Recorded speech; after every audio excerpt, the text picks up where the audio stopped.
Well, my lovely students, Assalamualaikum warahmatullahi wabarakatuh.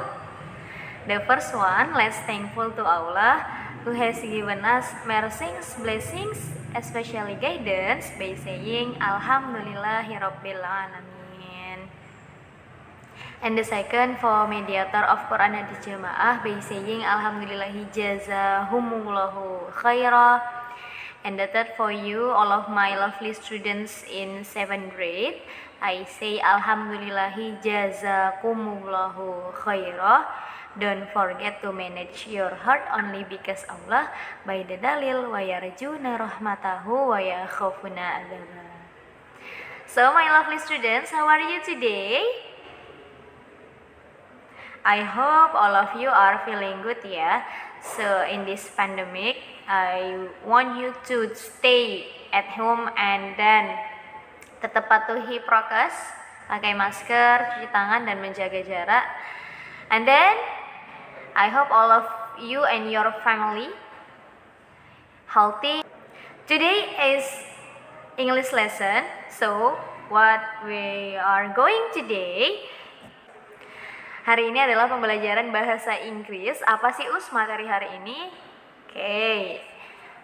Things at school. Jadi hari ini kita akan belajar things, benda-benda yang ada di sekolah. Kalau dalam your handbook in page 73, halaman 73 kalau di buku paketnya ya. Benda-benda yang ada di sekolah apa aja sih Ya. Sebelum kita masuk ke pelajaran, akan memberitahu dulu nih.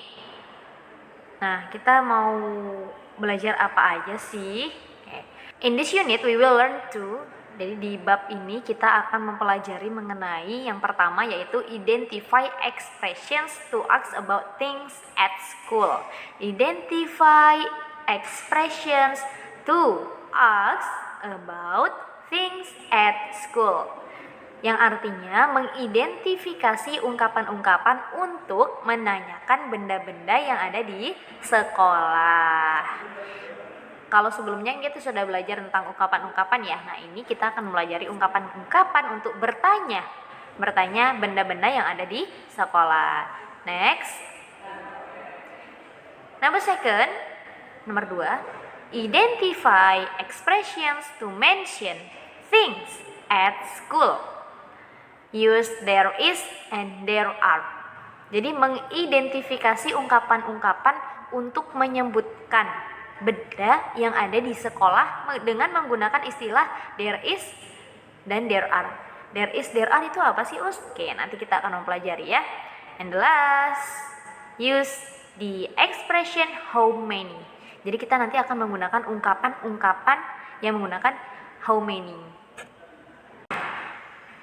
Well, students, di sini sudah menampilkan sebuah ruangan kelas, classroom, sebuah ruangan kelas yang sudah berisi benda-benda yang ada di dalamnya. Things at school. Jadi benda-benda yang ada di sekolah itu termasuk benda-benda yang ada di dalam ruangan kelas. For the example, a globe, sebuah bola dunia. Nah, di sini sudah menampilkan beberapa bahasa Inggrisnya. Nah, maksudnya anak-anak untuk mencari sendiri artinya in your dictionary di kamusnya masing-masing. Akan menjelaskan mengenai penggunaan di sini kan ada ya dan en. Bacanya en. Kenapa pakai dan kenapa pakai en Kalau itu dipakai jika huruf depannya itu konsonan. Dan en dipakai jika huruf depannya itu vokal, seperti air. Huruf vokal itu kan a, i, u, e, o. Nah, selain a, i, u, e, o berarti itu huruf konsonan. Makanya ada yang menggunakan dan ada yang menggunakan en. Artinya sama keduanya, yaitu sama-sama mempunyai arti sebuah. Tunggal dia. Next. Di sini akan menjelaskan mengenai which one. The question words which one are used to ask somebody to be exact about something or someone from a limited number. Kalau di dalam buku anak-anak semuanya itu di halaman 77, halaman 77 yang bagian atas you should know. Yang artinya kata tanya yang mana, which one itu artinya yang mana, digunakan untuk menanyakan seseorang secara tepat tentang sesuatu atau seseorang dari jumlah yang terbatas. Kita lihat contohnya. Which one do you want? Yang mana yang kamu mau? The long one or the short one? Yang panjang atau yang pendek? Terus dijawab oleh B. The long one please. Yang panjang tolong. Nah, jadi which one ini digunakan untuk kalimat tanya. Yang mana yang kamu mau? Seperti itu. Well, students, next is use how many. To ask for something and a certain amount, use how many or how much. As the question words, use many when you ask about countable nouns and use much when you ask about uncountable nouns. Jadi artinya untuk meminta sesuatu dalam jumlah tertentu gunakan berapa atau berapa. Jadi how many artinya berapa sebagai kata tanya. Gunakan many ketika kamu bertanya tentang kata benda yang dapat dihitung. Jadi countable nouns itu bisa dihitung. Misalnya buku, meja, lemari. Dan menggunakan much ketika kamu bertanya tentang kata benda yang tidak dapat dihitung. Seperti pasir, gula, minyak. Nah, itu dia perbedaan countable nouns and uncountable nouns. Next, for example, ada dialog antara A dan B. Do you have some paper? Apakah kamu punya beberapa kertas? Terus dijawab oleh B. Yes, I do. How many pieces of paper do you need? Berapa banyak lembar kertas yang kamu butuhkan? Jawab lagi oleh A. Give me 5 pieces of paper. Berikan saya 5 lembar kertas. And do you have some ink? Dan apakah kamu punya berapa tinta? I only have a little ink. Saya hanya memiliki beberapa tinta. How much? How much kalau tadi kertas pakai how many, sekarang tinta. Tinta itu kan uncountable ya, nggak bisa dihitung. Maka menggunakan how much ink do you need? Berapa banyak tinta yang kamu butuhkan? Terus dijawab oleh A. Not much. That's more than enough. Nggak banyak, hanya lebih dari cukup. Oke, itu tadi perbedaan antara countable and uncountable. Next, sekarang Us akan menjelaskan mengenai this, that, this, and those.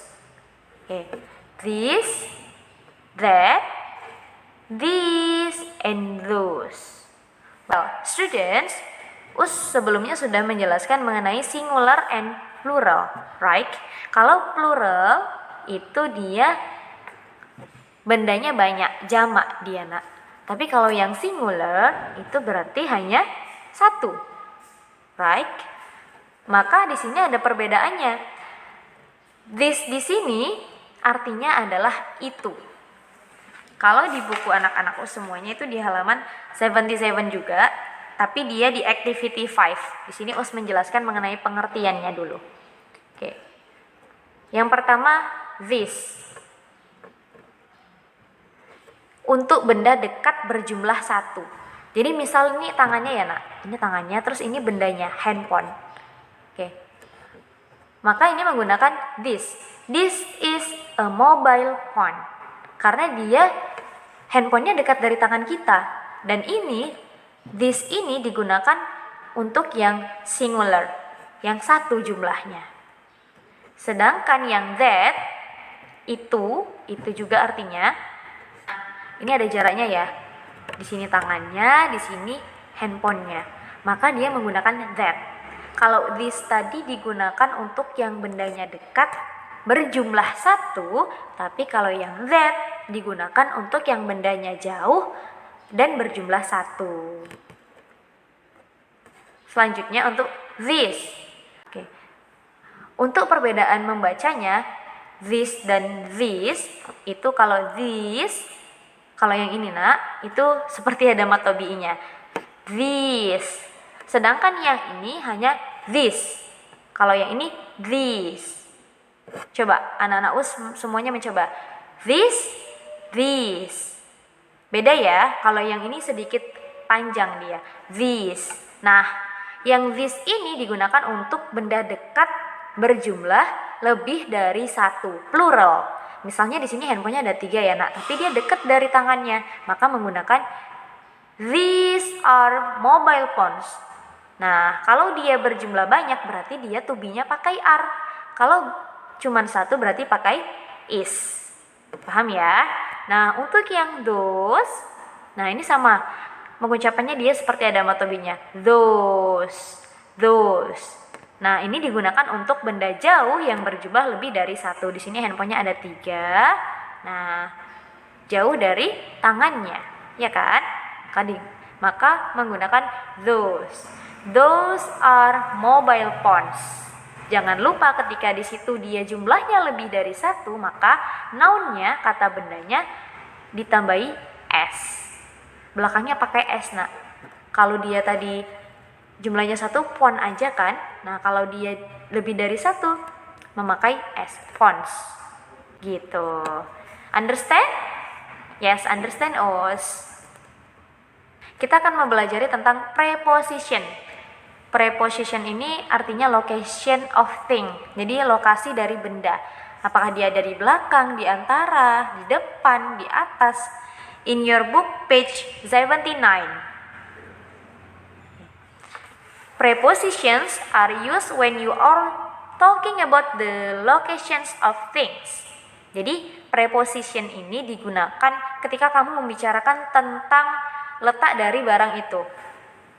Nih, di sini ada anak kecil dan ada bolanya ya. Nah, behind. Anak kecilnya ini berada di belakang bolanya. Bahasa Inggris belakang itu behind. Nah, ini yang kedua, anak kecilnya di antara bolanya. Berarti pengucapannya between, di antara. Between, di antara. Kemudian anak kecilnya di depan bola nih. Berarti bahasa Inggrisnya in front of. In front of. Nah, di sini ada anak kecilnya di atas bola, ya. Berarti artinya dalam bahasa Inggris di atas nak, tapi dia nggak menyentuh ya. Soal ini tangan terus di atas. Jadi dia bahasa Inggrisnya adalah above. Oke. Ini dia anak kecilnya di dalam kardus nih, di dalam dus. Berarti dia di dalam ya, in, masuk dia. Berarti dalam bahasa Inggris masuk atau di dalam in. Oke. Next. Under. Anak kecilnya berada di bawah bola nih. Dalam bahasa Inggrisnya di bawah itu adalah under. Oke. Next. Nah, ini anak kecilnya posisinya di mana ya? Oh, dia posisinya di samping bola nih. Dalam bahasa Inggris di samping itu adalah beside. Next. Near. Kelihatan ya? Jadi dia dekat dari bolanya anak kecilnya, kemudian ini bolanya dekat tapi nggak menyentuh. Kalau yang di atas tadi, di atasnya tapi nggak menyentuh itu namanya above. Tapi kalau di dekatnya, di dekat kamu nih tapi nggak nyentuh kamu itu namanya, maka dalam bahasa Inggrisnya near. Nah, ini anak kecilnya ngapain nih? Di mana nih dia? Oh, ini dia di atas bola, dia lagi memeluk bola. Maka dalam bahasa Inggrisnya di atas itu adalah on. Paham ya anak-anak semuanya? Kita udah belajar mengenai mengenai an, this, that, this, those, dan kemudian ada preposition. Well, students, kita sudah belajar mengenai an, this, that, this, those. Paham ya semuanya? Dan terakhir ada preposition. Letak suatu barang, apakah itu di atas, di bawah, di dalam, di samping, di antara. Oke, cukup untuk pembelajaran bahasa Inggris hari ini. ini jangan lupa setiap yang Us jelaskan amal solih anak-anak untuk mencatatnya ya. Alhamdulillahi jazakumullahu khairan. Focus on your akhirat, the world will be following you. If I do a mistake, I do apologize. Assalamualaikum warahmatullahi wabarakatuh.